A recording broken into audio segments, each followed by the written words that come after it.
Hello बच्चों, let us read the question. A ball of mass m collides horizontally with stationary wedge on a rough horizontal surface in two orientation as shown. तो यहाँ पर बताया गया है कि जो एक ये बॉल है, ठीक है, दिस बॉल कोलाइड हो रही है, दोनों ही केस में बॉल कोलाइड हो रही है एक स्टेशनरी वेज से, दिस इज वेज है ना, on a rough horizontal surface in two direction. First case में यह वर्टिकल पोजीशन पे है ना स्ट्राइक हो रही है और सेकंड केस में यह इंक्लाइन पोजीशन पे बॉल जो है वो स्ट्राइक हो रही है. Neglect friction between ball and wedge. तो अगर हम फ्रिक्शन को ओमिट कर दें, two student comment on the system of the ball and wedge in this situation. तो दो जो बच्चे हैं वो इन सिचुएशन को थोड़ा सा एलोबरेट करते हैं. तो सौरभ क्या कहता है? सौरभ कहता है कि momentum of system in x direction will change by significant amount. Means बहुत ज़्यादा या ड्रास्टिक अमाउंट में मोमेंटम चेंज होगा in x direction in both the cases. तो चलो पहले इसे कंसीडर करते हैं.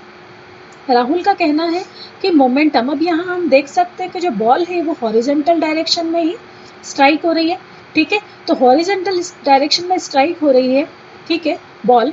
अब वेज जो कि क्या है, इसकी वेलोसिटी 0 है, तो इनिशियल वेलोसिटी 0 है. अब आफ्टर कोलाइजन जो बॉल होगी वो क्या होगी, बैक डायरेक्शन में जाएगी, है ना, विथ समवट वेलोसिटी, है ना. सपोज यहाँ इसकी वेलोसिटी u1 है ना, वेज की वेलोसिटी u2 है, तो कुछ v वेलोसिटी से जो बॉल है वो अपोजिट डायरेक्शन में मूव करेगी, ठीक है. तो यहाँ तो हम कंसीडर कर सकते हैं कि yes, momentum will change in x direction, ठीक है.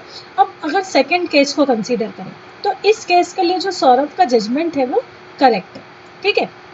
अब यहाँ पर सेकेंड केस को अगर हम कंसीडर करें तो ये एक इंक्लाइन प्लेन पे है. इंक्लाइन प्लेन जो सरफेस के साथ क्या बना रहा है, एंगल बना रहा है. तो अब अगर हम हॉरिजेंटल डायरेक्शन में बॉल को, है ना, बॉल क्या करती है, कोलाइड करती है in horizontal direction, so it also make an angle with incline plane which is theta. So हम यहाँ ये जो इम्पल्सिव फोर्स है उसे क्या कह सकते हैं, दो कंपोनेंट में डिवाइड हो जाएगा, ठीक है. एक वेलोसिटी का फोर्स का क्या होगा, वर्टिकल कंपोनेंट, और एक होगा हॉरिजॉन्टल कंपोनेंट, करेक्ट.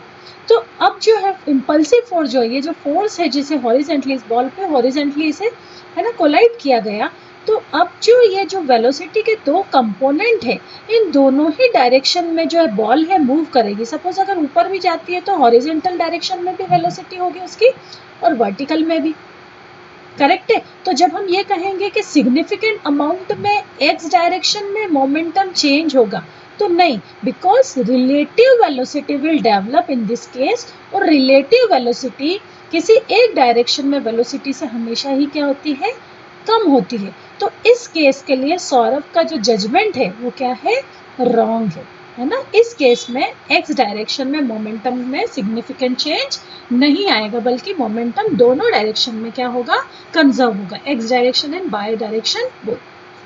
चलिए सेकेंड ऑब्जेक्ट को तो हम ये कह सकते हैं टोटली ये सौरभ का जजमेंट करेक्ट नहीं है.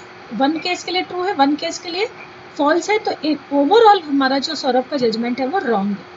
Similarly Rahul says there is no impulsive force in external force in Y direction. तो फर्स्ट केस के लिए ऑब्जर्व करते हैं कि राहुल कह रहा है कि देखो वाई डायरेक्शन में कोई फोर्स नहीं है ना, वाई डायरेक्शन में, इस डायरेक्शन में कोई फोर्स नहीं है. So in both cases has the total momentum of the system in y direction can be treated as conserved in both cases.